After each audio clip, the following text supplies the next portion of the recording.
தந்தி TV நேயர்களுக்கு வணக்கம். Doctor time நிகழ்ச்சியில் இன்னைக்கு உங்களோட இணைஞ்சிருக்கிறது நான் அஞ்சலி. நம்ம கொஞ்சம் வீக்காக இருந்தால் கூட நரம்பு செத்த பையன் ஈஸியாக நம்மளை வந்து அடையாளப்படுத்திடுவாங்க. அந்த அளவுக்கு நரம்புகள் நம்ம உடலுக்கும் சரி மூளைக்கும் சரி ரொம்ப ரொம்ப முக்கியமான ஒரு விஷயங்க. உங்களுக்கு நரம்பு சம்பந்தமான பல்வேறு கேள்விகள் இருக்குது. எனக்கு இந்த மாதிரியான பிரச்சனைகள் இருக்குது, எதனால நான் வந்து இப்படி அஃபெக்ட் ஆகிறேன், இதுக்கெல்லாம் என்ன பதில் அப்படிங்கிற மாதிரி உங்களுக்குள்ளே இருக்கக்கூடிய நிறைய கேள்விகளை இன்னைக்கு ஏன் சார்பாக நான் டாக்டர் கிட்ட கேட்கலான் இருக்கேன். அதுக்காக நம்மளோட அரங்கத்தில் இன்னைக்கு இணைஞ்சிருக்காங்க அப்போலோ ஸ்பெஷாலிட்டி ஹாஸ்பிட்டல் தேனாம்பேட் நரம்பியல் நிபுணர் doctor U Meenakshi Sundaram sir. வணக்கம் சார். வணக்கம். எப்படி இருக்கீங்க? நான் நல்லா இருக்கேன். நீங்கள் எப்படி இருக்கீங்க? நல்லா இருக்கேன் சார். நான் இப்போ சொன்ன மாதிரி தான் சார், ஏதாவது ஒரு பிரச்சனை வந்தாலே உடனே நம்மளை ஈஸியாக அந்த மாதிரி ஐடென்டிஃபை பண்ணிடுவாங்களே. அவங்களுக்கு நரம்பு சரியில்லை போல், நரம்பு தளர்ச்சி போல், அந்த மாதிரி சும்மா ஒரு கை நடுக்கம் இருந்தாலோ இல்லை எதையாச்சும் எடுத்து வைக்கிறதுல வந்து அவங்க ஒரு டிஸ்ட்ராக்ஷனை பார்த்துட்டாங்க அப்படின்னாலோ எல்லாத்துக்குமே இந்த நரம்புகளை வந்து அடையாளப்படுத்திடுவாங்க. நரம்புகள் உடம்புக்கு எவ்வளோ முக்கியம் சார்? அதாவது நரம்புகள் அப்படின்னா நம்ம பேசுகிறது நர்வஸ் சிஸ்டம்னு.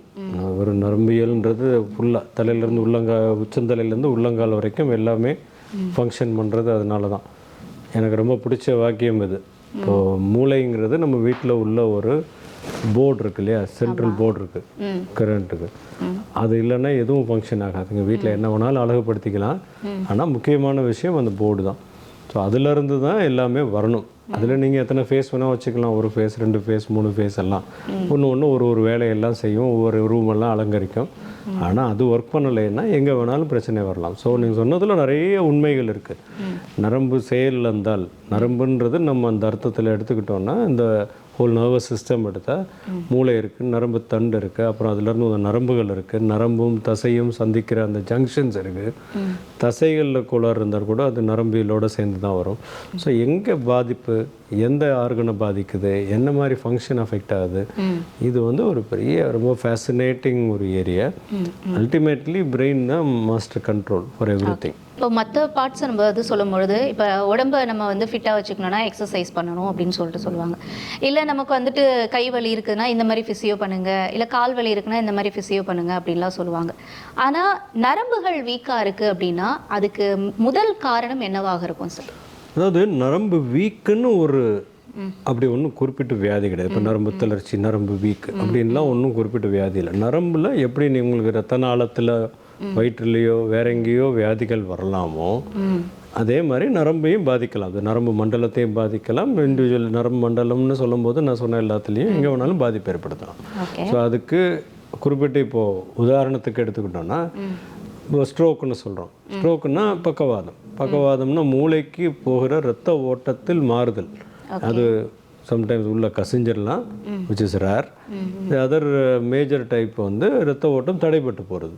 இப்போ அதனால மூளையில் எந்த இடத்துல பாதிப்பு ஏற்படுதோ, இப்போ அதுக்கு நம்ம இப்போ இந்த எப்படி இது நல்லா வச்சுக்கலாம் அப்படின்னா, நம்ம மூளைக்கு இரத்த ஓட்டம் பாதிப்பு எப்படி ஹார்ட்டுக்கு இரத்த ஓட்டம் பாதித்தா நம்ம ஹார்ட் அட்டாக்னு சொல்கிறோமோ, அது மாதிரி இதுக்கு பேர் ஸ்ட்ரோக்குன்னு சொல்கிறோம். அப்போது ரெண்டுக்கும் ஒரே மாதிரி ப்ராப்ளம் தான், இடம் தான் வேறு. இப்போ அதுக்கேற்ற மாதிரி நம்ம அதுக்குள்ளே ரிஸ்க் ஃபேக்டர்ஸை கண்ட்ரோல் பண்ணுறது எல்லா விஷயம். ஒரு வரியில் சொல்கிறதுனா, நல்லது எல்லாமே நரம்பு மண்டலத்துக்கு ரொம்ப பிடிக்கும். நான் தான் நல்லதாக சாப்பிடணும், நல்லபடியாக தூங்கணும், நடுவில் நல்லபடியாக நல்லா நடக்கணும், ஆக்டிவாக இருக்கணும், நல்ல எண்ணங்கள், நல்ல எண்ணோட்டங்கள், நல்ல மனசு, நரம்பியெல்லாம் நல்லா வச்சுக்கலாம். ஓகே. இப்போ நீங்கள் சொன்னதுலேருந்து ஒன்று புரிஞ்சுக்கிட்டேன். அதாவது தூங்கணும் அப்படின்னு ஒரு வார்த்தையை சொன்னீங்க. ஸோ தூக்கமின்மை இதனால இந்த நரம்பு மண்டலங்கள் எந்த அளவுக்கு பாதிக்கும், இந்த விஷயங்களை நம்ம வந்து தவிர்க்கணும்னா என்ன பண்ணலாம்? தூக்கம் வந்து மிக மிக முக்கியமானது மூளைக்கு. இப்போ நம்ம நாள் பூரா நம்ம படிக்கிறோம் வைக்கிறோம், நம்ம நினைவுகள் எல்லாமே நைட்டில் தான் ப்ராசஸ் ஆகும் பிரெயினில். ஆக்சுவலாக பிரெயின் சுத்தமாக தூங்கலாம் செய்யாது. பிரெயின் சேஞ்சஸ் அவ்வளோதான். அதுக்கு நிறைய மோட்ஸ் இருக்குது. ரெக்கார்ட் பண்ணும்போது எங்களுக்கே நிறைய டிஃப்ரென்ஸ் தெரியும். இப்போ இஇஜிலாம் பண்ணோன்னா ஸ்லீப் சேஞ்சஸ் எல்லாம் இருக்குது. என்ன நடக்குதோ தூக்கத்தில் அப்படின்னா, இப்போ சமீபமாக இன்னும் கொஞ்சம் நிறைய விஷயங்கள் நடக்குது. சமீபமாக நல்லா இன்ட்ரெஸ்டிங்காக கண்டுபிடிச்சிருக்கிறது, ரொம்ப சமீபம் இல்லை, சில காலமாக நமக்கு தெரிஞ்ச விஷயம் வந்து கிளிம்ஃபேட்டிக்ஸ்னு ஒன்று இருக்குது. அது வந்து இந்த கழிவுகளை எடுக்கிறது. ஸோ மூளையில் உள்ள அந்த கழிவுகளை ரிமூவ் பண்ணுறதுக்கு பேர் கிளிம்ஃபேட்டிக் சிஸ்டம்னு ஒன்று இருக்குது. இப்போ நம்ம சரியாக தூங்கலைன்னா, தூங்கும்போது தான் அது ஒர்க் பண்ணும். நம்ம சரியாக தூங்கலைன்னா நம்ம அந்த கழிவுகளெலாம் சேர ஆரம்பித்தா அது toxic effects on the brain. So நாள்பட நிறைய வியாதிகள் வரலாம். முக்கியமாக மூளை சிதைவு நோய்கள் எல்லாம் வரலாம்.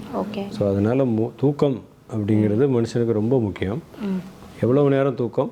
குறைஞ்சது ஒரு 7 மணி நேரம், 7லேருந்து 8 மணி நேரம். ஒரே அடியாக தூங்கினா வாழ்க்கையில் பாதி தூக்கத்திலே போயிடும். இப்போ இந்த தூக்கத்தோட கனெக்டிவிட்டி வந்து இந்த தலைவலி அப்படின்னு சொல்லலாம். ஏன்னா தூக்கம் சரியா இல்லைன்னா அடுத்த நாள் பார்த்தோம்னா நமக்கு அந்த தலைவலி அப்படிங்கிறது வந்துடும். இந்த ஹெட்ஏக் அப்படிங்கிறது தூக்கம் இல்லாதனால மட்டும்தான் வருமா, இல்லை ஸ்ட்ரெஸ் சம்மந்தமான காரணங்களால் வருமா, நரம்பு பிரச்சனைகள் இருந்தாலும் இந்த மாதிரியான தலைவலிகள் வரும்? தலைவலி அப்படின்னா தலையில வலின்னு எடுத்துக்கிட்டோம்னா நிறைய காரணங்கள் இருக்குது. ஒரு 300 வகை காரணங்கள் இருக்குது. அதுக்குள்ளெல்லாம் போக வேண்டாம். நிறையன்னா எங்கே வலிச்சாலும் அதுக்கு தலைவலி தான். ஸ்கின்லேருந்து போன்லேருந்து எதை வேணால் எடுத்துக்கலாம். ஆனால் நம்ம பேசுகிற தலைவலி அப்படிங்கிற விஷயத்தில் காமனஸ்ட் காஸ் வந்து மைக்ரைன், அதாவது ஒற்றை தலைவலி. முக்கியமான தலைவலின்னா நான் ப்ரைமரி ஹெட்ஏக்ஸ், செகண்டரி ஹெட்ஏக்ஸ்னு சொல்லுவோம் இப்போ நியூராலஜியில். அது தவிர மற்றபடி இந்த சைனஸ் ஹெட்ஏக்ஸ் மற்ற விஷயங்கள்லாம் இருக்குது. இப்போ வேறு காரணங்கள் ஹெட்ஏக்ஸ்கெல்லாம் இருக்குது. நரம்பியலை பொறுத்த வரைக்கும் மோஸ்ட் இம்பார்ட்டண்ட் இஸ் மைக்ரைன். இப்போ மைக்ரைனை நாள்பட சரியாக ட்ரீட் பண்ணாமல் இருந்தால், எஸ்பெஷலி மைக்ரைன் வித் ஆரா, மைக்ரைன் வித்தவுட் ஆரான்னு 2 இருக்குது. அது மைக்ரைன் வர்றதுக்கு முன்னாடி சில அறிகுறிகள் இருக்கும். கண்ணு முன்னாடி பூச்சி பறக்கிற மாதிரி இருக்கும், அலையாக போகும், மின்னல் அடிக்கிற மாதிரி இருக்கும். இந்த மாதிரி விஷயங்கள் எல்லாம் இருக்கிறது மைக்ரைன் வித் ஆரா. அது விஷுவல் ஆரா. அது மாதிரி வேறு ஆராலாம் இருக்குது.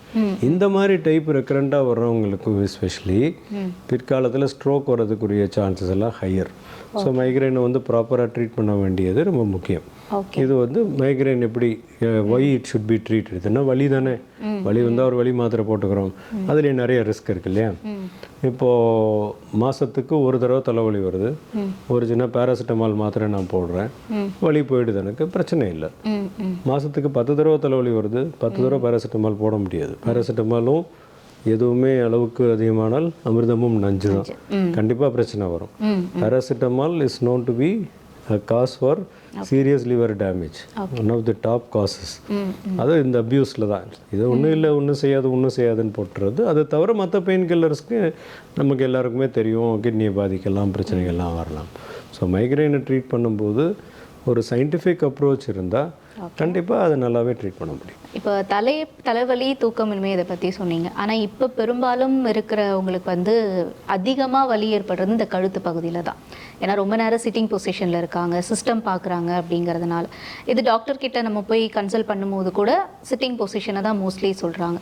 இது அந்த நரம்புகளை பாதிக்கிறதுனால வருமா? சிட்டிங் பொசிஷனில் வர்றது வந்து பாஸ்டரல் பெயின்ஸ், அதுவும் ப்ரைமரிலி மசில் இம்பேலன்ஸில் வருது. இப்போ நான் உட்கார்ற பாஸ்டர் சரியாக இருந்து நம்ம இப்போ ஷோல்டரை புஷ் பேக், நானே கொஞ்சம் லேசாக அப்படி தான் உட்காந்துருக்கேன், கொஞ்சம் புஷ் பேக் பண்ணி நல்லா நிமிர்ந்து உட்காந்தோம் அப்படின்னா அது நல்லா அப்படி நிமிர்ந்து உட்காரணும்னா நம்ம என்ன பேசிக்காக என்ன வேணும், நம்மளுக்கு பேக் மசில் ஸ்ட்ராங்காக இருக்கணும். அப்படின்னா நம்ம ரெகுலர் எக்ஸசைஸ் பண்ணியிருக்கணும், அந்த மசில் கொஞ்சம் ஸ்ட்ரென்த்து கொடுத்துருக்கணும். அப்படி இல்லாத பட்சத்தில் ஒரு 30-40 நிமிஷம் உட்காந்துட்டோம், சிஸ்டம் யூஸ் பண்ணிட்டோம், எல்லாம் ஏதோ டிவி பார்த்துட்டு இருந்துட்டோம், எந்திரிச்சு கொஞ்சம் நேரம் ஸ்ட்ரெச் பண்ணிவிட்டு ஒரு 5 மினிட் பிரேக் விட்டுட்டு அதுக்கப்புறம் வந்து உட்காந்து அந்த நேரத்தில் நல்லா ஸ்ட்ரெச்லாம் பண்ணாலுமே தட் கேன் பி செட்டட். அது இங்கே தான் வரணும்னு இல்லை, ரொம்ப காமன் நீங்கள் சொல்கிறது. இப்போ எஸ்பெஷலி சாஃப்ட்வேர் பீப்புளில் இந்த ஷோல்டரில், பேக் ஆஃப் த நெக்கில் அது அப்படியே அந்த மசிலில் பெயின் ஜாஸ்தி ஆகிடும், அது ஸ்ட்ரெயின் நல்லா வருது. அதே மாதிரி லோவர் பேக்லேயும் வரும். ஸோ பேக்கு ப்ராப்பராக சப்போர்ட் பண்ணுறதும், நிமிர்ந்து உட்காடுறதும், ட்ரைவ் பண்ணுறவங்க ப்ராப்பர் பாஸ்டரில், எஸ்பெஷலி 2 வீலர்ஸ், 4 வீலர்லேயும் அந்த ரிஸ்க் உண்டு. நம்ம 4 வீலரில் எப்படி உட்காந்துருக்கோம், நமக்கு ஸ்டியரிங் என்ன டிஸ்டன்ஸ் இருக்குது, எப்படி உட்காந்துருக்கோம், இது எல்லாமே முக்கியம். ஸோ இது பாஸ்டர் ரிலேட்டட்.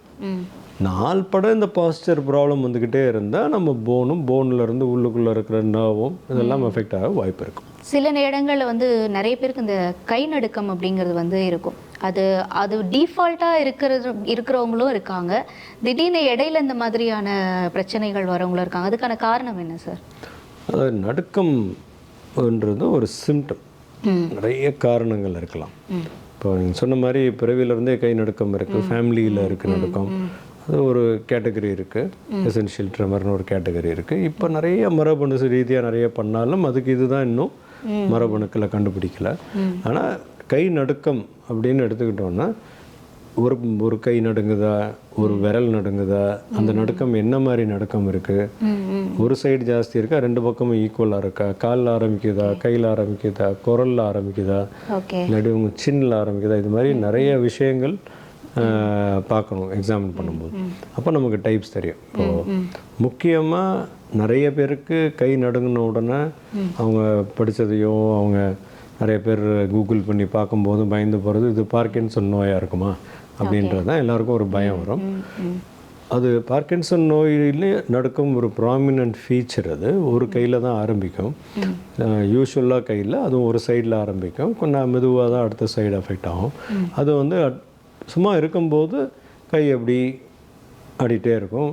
அதுக்கு பேரே பில் ரோலிங் ட்ரிமர். அதாவது அந்த காலத்தில் மருந்து இப்படி உருட்டி கொடுப்பாங்க, மருந்து உருண்டைகளை. அது வந்து இப்படி பண்ணுறதுனால இட்ஸ் கால் பில் ரோலிங் ட்ரிமர். அது மாதிரி ஸோ பில் ரோலிங் ட்ரிமர்னு அதுக்கு பேர் இருக்குது. அப்படி தான் பண்ணும் முதல்ல. அதுக்கப்புறம் அவங்க ஸ்லோ ஆகிடுவாங்க. அதோட சில விஷயங்கள்லாம் வேணும், அப்போ தான் அது பார்க்கின்சன்னு சொல்ல முடியும். பட் அதனால் கை நடுக்கம் வந்தாலே பார்க்கின்சன் தான் அர்த்தம் இல்லை. நிறைய காரணங்கள் இருக்கலாம். நீங்கள் சில மாத்திரைகள் உட்கொள்ளும் போது அந்த மாத்திரையோட சைடு எஃபெக்டில் நடுக்கம் வரலாம். சில மாத்திரைகளுக்கு வெள்ளம், இப்போ வலிப்பு நோய்க்கு சாப்பிட்ற சில மாத்திரைகளில் நடுக்கம் வரும், சோடியம் வால்ப்ரேட்டில் வரும். ஆஸ்துமாவுக்கு உட்கொள்கிற மருந்துனால நடுக்கம் வரும். ஸோ இது ஒரு நல்ல டாக்டர்கிட்ட காமிச்சாங்கன்னா இது நடுக்கம் இருக்கிறாள், இது என்ன காரணம், இது பயப்படணுமா அப்படின்றத பற்றி டாக்டர் பார்த்துருவார். முக்கியமான விஷயம் நடுக்கத்தை பொறுத்த வரைக்கும் என்னென்னா இது அவங்கள எவ்வளோ பாதிக்குது அப்படிங்கிறது தான். அது வந்து அவருடைய வாழ்வை எப்படி பாதிக்குது, அன்றாடம் செய்கிற தொழிலையோ அவருடைய வாழ்க்கையை பாதிக்கிற நடுக்கத்தை தான் வைத்தியம் பண்ணணும். அதுதான் முக்கியம். அப்போ ஆல்கஹால் கன்சியூம் அப்படின்னு வரும்பொழுது இந்த இடத்துல ஏன் சார் அது ஒரு மேஜர் விஷயமா பார்க்குறாங்க? ஒரு ஆல்கஹால் இல்லைன்னா உடனே ஏன் இந்த மாதிரி கை காலெலாம் நடுக்க ஆரம்பிச்சிருது? அதுக்கும் நரம்புகளுக்கும் சம்பந்தம் இருக்கா? இப்போது இதில் ஒரு இன்ட்ரெஸ்டிங் ஃபேக்ட் என்னென்னா, இந்த எசென்ஷியல் ட்ரெமர்னு ஒரு டிசீஸ் சொன்னேன் இல்லையா, அவங்க ஆல்கஹால் குடிக்கும்போது அவங்களுக்கு நடுக்கம் ஆக்சுவலாக குறைஞ்சிடும். அந்த வியாதியில் நடுக்கம் ஆக்சுவலாக குறையும்.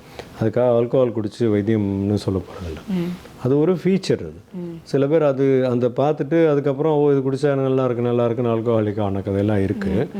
இப்போ ஆல்கஹால் வித்ட்ராயல் இருக்கு இல்லையா, ஆல்கஹாலை நிறுத்துகிறாங்க, ஆல்கஹாலில் குடிச்சிட்டே இருக்கிறாங்க, அது வேறு விஷயம். வேறு ப்ராப்ளம்ஸ்னால நடுக்கம் வரலாம். ஆல்கஹாலை நிறுத்தின உடனேயும் ஒரு மாதிரி நடுக்கம் வரலாம்.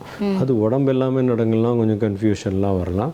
ஸோ நடுக்கத்துக்கு ஆல்கஹாலுக்கும் நிறைய சம்பந்தங்கள் இருக்காது. ஸ்ட்ரோக் வந்து நீங்கள் சொன்னீங்க, ஒருவேளை ஒருத்தவங்களுக்கு வந்து ஸ்ட்ரோக் வந்து அஃபெக்ட் ஆகுது அப்படின்னா இந்த சர்டைன் பீரியடுக்குள்ளே நம்ம என்ன பண்ணணும், எது பண்ணால் நமக்கு வந்து அதுலேருந்து கொஞ்சம் தப்பிக்கிறதுக்கான சான்சஸ் இருக்குது? இல்லை, ரொம்ப ரொம்ப முக்கியமான கேள்வி.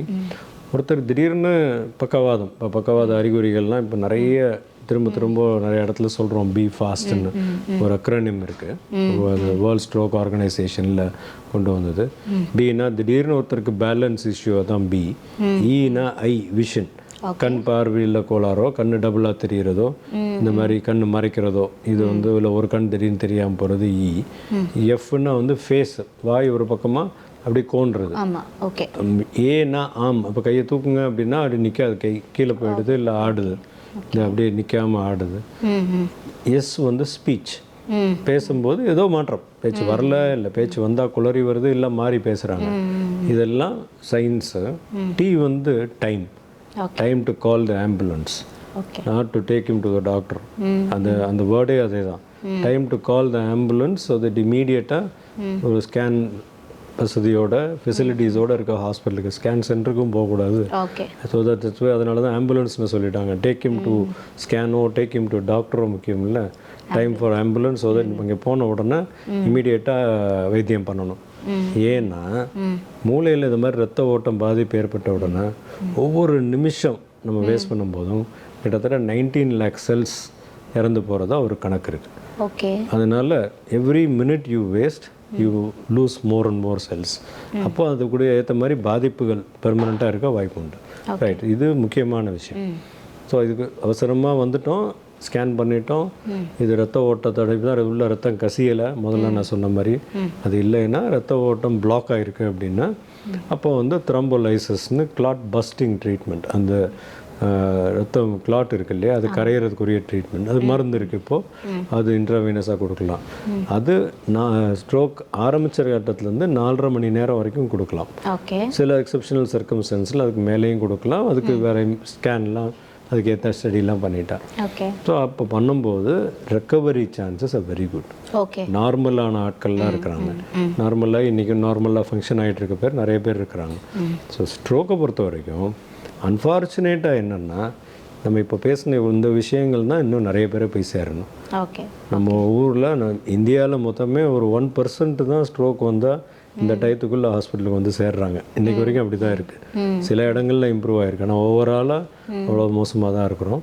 அதை இம்ப்ரூவ் பண்ணாலே நிறைய பேருக்கு இதை சரி பண்ணலாம். ஏன்னா நம்ம இல்லாட்டி ஸ்ட்ரோக் அந்த நேரத்தில் வைத்தியம் பண்ணலைன்னா இப்போ நம்ம மருந்து கொடுக்குறோம், அதுக்கேற்ற மாதிரி உள்ளே இருக்க கிளாட்டை ரிமூவும் பண்ணலாம். இப்போது த்ரோம்பெக்டமின்னு இப்போ ப்ரொசீஜர்லாம் பண்ணுறோம்.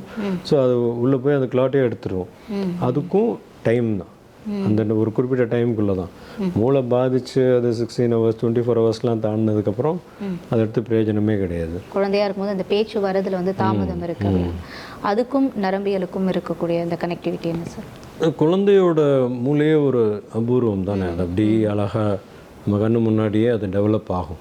ஒரு குழந்தை பிறக்கும்போது எப்படி இருக்குது, அதுக்கப்புறம் அது தலை நிற்கணும், கூப்பிட விழுகணும், உட்காரணும், அப்புறம் தவளணும், அப்புறம் நடக்கணும், இது எல்லாமே ஒரு டைம்டாக அப்படி தான். அது எல்லாமே என்ன அறிகுறினா பிரெயின் வந்து அப்படி தான் அது டெவலப் ஆகிட்டு வருது. அந்த சிஸ்டம்ஸ் எல்லாம் அப்படியே ஸ்லோவாக ஒயர் இருக்குது. எல்லாமே பிரெயின் எல்லாமே ஒயர் தான் நம்ம சொன்ன மாதிரி. அந்த ஒயரிங் எல்லாம் கரெக்டாக செட் ஆகி அதுக்கெல்லாம் கவரிங் வந்து அதுக்கு தான் மைலினேஷன்னு சொல்லுவோம். இதெல்லாம் நடந்துகிட்டே வரும். நடக்க நடக்க நடக்க ஒரு ஏரியாவும் டெவலப் ஆக ஆக தான் அந்த ஸ்கில்ஸ் அப்படியே டெவலப் ஆகும். அதே மாதிரி தான் ஸ்பீச் வந்து பொதுவாக குழந்தை ஒரு வயசை தாண்டும், ஒரு வயசு ஆகும்போது அப்பா அம்மா பாப்பா லாலா இப்படி சொல்லம்மா அம்மா இதுதான் வரும். இல்லை அக்கா அது மாதிரி ஏதோ ஒன்று ஆரம்பிச்சு அதுக்கப்புறம் ஒரு 18 மாதம் வரும்போது கிட்டத்தட்ட ஒரு 250 வேர்டு வரைக்கும் பேச ஆரம்பிச்சு அப்படி அதுக்கப்புறம் வளர்கிற சூழ்நிலையை பொறுத்து ஸ்பீச் இம்ப்ரூவ் ஆகும். So speech is primarily thing of the brain. அந்த பிரெயின் வந்து டெவலப் ஆகிற நேரத்தில் கருவில் இருக்கும்போதோ இல்லை பிறக்கிற சமயத்துலையோ ஏதேனும் ஒரு பிரச்சனை, ஏதோ ஒரு பிளட் ஃப்ளோ ப்ராப்ளம் ஏற்பட்டுச்சு, ஏதோ ஒரு இன்ஃபெக்ஷன் அஃபெக்ட் பண்ணிடுச்சு அப்படின்னா கண்டிப்பாக இதெல்லாம் டிலே ஆகிறதுக்கோ சில எக்ஸ்ட்ரீம் ப்ராப்ளம்ஸ் இருந்தால் இது சுத்தமாக வராமலே கூட போகிறதுக்கும் வாய்ப்புகள் உண்டு. ஸோ ஒரு ஸ்பீச் டிலே அப்படிங்கிறது ஒரு பிரெயின் சம்மந்தப்பட்ட விஷயம். அதை அவங்க ப்ராப்பராக இவாலுவேட் பண்ணால் நிறைய பேருக்கு அதில் ஒரு மைனர் டிலேனா ஸ்பீச் தெரப்பி அப்படிங்கிறது பண்ணும்போது நல்லாவே ரெக்கவர் ஆகிடும் குழந்தைக்கு.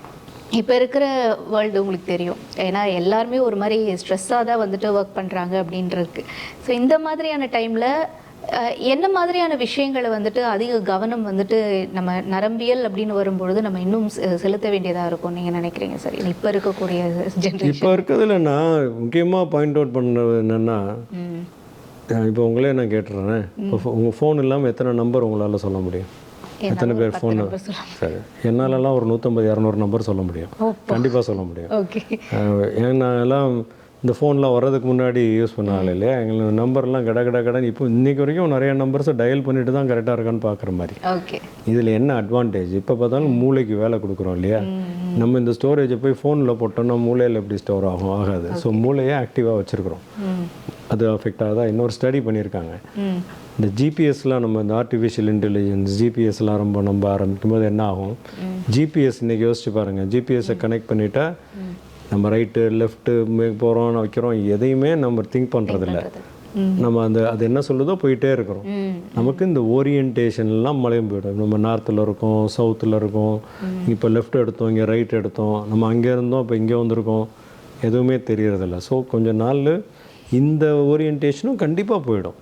நமக்கு தெரிஞ்சதெல்லாம் அந்த ஜிபிஎஸ் மேப்பு தான் தெரியும். இது நல்லதில்லை.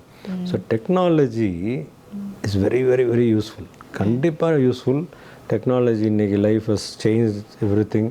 Technology has made life easier many ways. ஆனால் டெக்னாலஜி வந்து நம்ம மூளையை செயல்படாமல் ஆக்குற அளவுக்கு விடக்கூடாது. இப்போ மொபைல் பற்றி நீங்கள் சொன்னீங்க, அதை வச்சு தான் நம்ம வந்து போகிறோம், அதுலேயே எல்லாமே இது பண்ணிக்கலாம். இந்த மொபைல் யூஸ் பண்ணுறதுனால நரம்பு மண்டலம் எந்த அளவுக்கு பாதிக்கும்? மொபைல் யூஸ் பண்ணுறதுனால இந்த மாதிரி விஷயங்கள் ஒன்று, மொபைல் மேலே அடிக்ட் ஆகிட்டு, அதே மாதிரி இந்த ப்ளூ ஸ்க்ரீன்ஸு, ப்ளூ ஸ்க்ரீனோட ராத்திரி போய் பெட்டில் படுத்தா டெய்லி ப்ராப்ளம் இது. தூக்கம் வரலை அப்படின்னு ஃபஸ்ட்டு கேள்வி என்ன கேட்பேன், நான் மொபைல் பார்ப்பீங்களா? ஆமாம். பெட்டில் படுத்து மொபைல் பார்த்தா அந்த அந்த ப்ளூ லைட் தட் கம்ஸ் இல்லையா, அது it will definitely affect the I, it will affect your முதல்ல நம்ம மூளைக்கு இது இரவுன்னு தெரியணும்ல. இந்த மாதிரி ஒரு லைட் வந்துட்டே இருந்தால் அது எப்படி இரவுன்னு சென்ஸ் பண்ணணும், எப்போ தூங்கும். So you're disturbing the system. So அது ஒரு மொபைல் யூசேஜ். ரெண்டாவது இந்த மொபைலால் உள்ள எலக்ட்ரோ மேக்னெட்டிக் வேவ்ஸு ப்ராப்ளம்ஸு அதனால் மூளையில் கட்டி வரலாம். இதெல்லாம் இன்னும் ஃபைனலாக நமக்கு ஒன்றும் இல்லைன்னா கூட இருக்கலாம் அப்படின்னு ஒரு அனுமானம் இருக்கும்போதே அதை நிறுத்திடுறது நல்லது தானே. இப்போ நீங்கள் சொன்னீங்க அந்த லைட்டு வந்து அணைச்சாதான் அதுக்கு தூக்கம் அப்படிங்கிறது தெரியும். ஆனால் உங்களுக்கு தெரியும் இப்போ எல்லாமே பாதி முக்கால்வாசி நைட் ஷிஃப்ட் அப்படிங்கிறது தான். இப்போ அவங்க நைட் ஷிஃப்டில் தானே சார் ஒர்க் பண்ணுறாங்க. அப்போ அவங்களுக்கு இது எந்த அளவுக்கு வந்து அது வாழ்வியல் ஆகிடுது. அதை பற்றி இன்னும் ஐடியல் சுச்சுவேஷன் செய்யக்கூடாது தான். மனிதன் வந்து அப்படி தானே வளர்ந்துருக்கிறான். நீங்கள் இவல்யூஷன் எடுத்து பார்த்தீங்கன்னா மனிதன் வந்து சூரியன் எந்திரிக்கும் போது போய் சூரியன் அஸ்தமனம் போது வேலையில் முடிச்சு தூங்கி தான் பழகியிருக்கிறான். அதுதான் நார்மல் சிஸ்டம். நம்ம அதை எப்படி மாற்றினாலும் அப் நார்மல் தான். நான் ஒன்றும் விதிவிலக்கு இல்லை. நானும் லேட் நைட்லாம் பேஷண்ட் பார்த்து தூங்குற ஆள் தான். எல்லாம் பிரச்சனைகள் தான். நான் ஒன்றும் விதிவிலக்கு இல்லை. ஆனால் இதை என்ன பண்ண முடியும்? வாழ்வியல் அது. அப்போ தூக்கத்தை எப்படியாவது இப்போ நைட்டு வேறு வழி இல்லை. நான் நைட்டில் தான் எனக்கு டியூட்டி கிடைக்கிது. நான் கால் சென்டரில் இருக்கேன். நைட்டு தான் யூஎஸ் டைமுக்கு தான் நான் ஒர்க் பண்ணணும் அப்படின்றவங்களுக்கு பகல் நேரத்தில் அந்த ரூமை கொஞ்சம் நல்லா இருட்டாக்கி தூங்கி பழகிட வேண்டியது. அப்போது அந்த 6 hours 7 hours கியூமுலேட்டிவ் ஸ்லீப் நீங்கள் 4 மணி நேரம் 3 மணி நேரமாக தூங்கினாலும் சரி தூங்கிடணும். அதை எப்படியாவது என்ஷூர் பண்ணிடணும். வேறு வழி இல்லை. நான் நைட்டில் தூங்கலை, பகல்லையும் ஃப்ரெண்ட்ஸோடு வெளியே போயிடுவேன், ஊர் சுற்றுவேன்னா அப்போது it becomes lack of sleep. அதான் இன்னும் இது உடனே எல்லாம் ஒன்றும் எஃபெக்ட் தெரியாது எக்ஸப்ட் ஃபார் சம் கண்டிஷன்ஸ். இப்போ வலிப்பு நோய் இருக்கிறவங்களுக்கு தூக்கம் கெட்டு போனால் உடனே சில எஃபெக்ட்லாம் காட்டிடும். அது வேறு. பட் மூளையை பாதிக்கிறது நாள்பட தூக்கமின்மை பாதிக்கிறது வந்து அதுக்கு வந்து நம்ம உடனே தெரிஞ்சிடாது.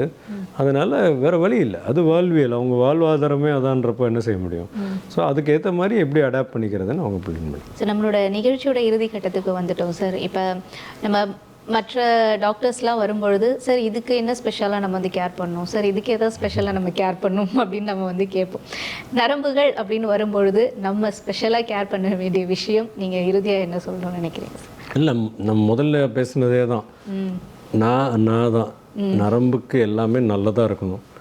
உணவு நல்லதாக இருக்கணும், தூக்கம் நல்லதாக இருக்கணும், எண்ணங்கள் நல்லதாக இருக்கணும், உடைப்பயிற்சி நல்லதாக இருக்கணும். இதெல்லாம் நல்லதாக மெயின்டைன் பண்ணிட்டேன் நரம்பு நானும் நலமே நீயும் நலமேன்னு சந்தோஷமாக இருந்துடும். கண்டிப்பாக ப்ராப்ளம் வராமல் இருக்கும். அதுதான் முக்கியம். Thank you so much sir. எங்களோட நிகழ்ச்சிக்கு வந்து நிறைய கேள்விகளுக்கு பதில் அளிச்சது. நேர்களே, இந்த வாரம் நரம்பியல் சம்பந்தமான கேள்விகளுக்கு டாக்டர் நமக்கு தெளிவாக விளக்கம் அளிச்சிருந்தாங்க. மறுபடியும் அடுத்த வாரம் டாக்டர் டைம் நிகழ்ச்சியில் நம்ம இணைவோம். அதுவரை உங்களிடமிருந்து விடைபெறுவது நான் அஞ்சலி.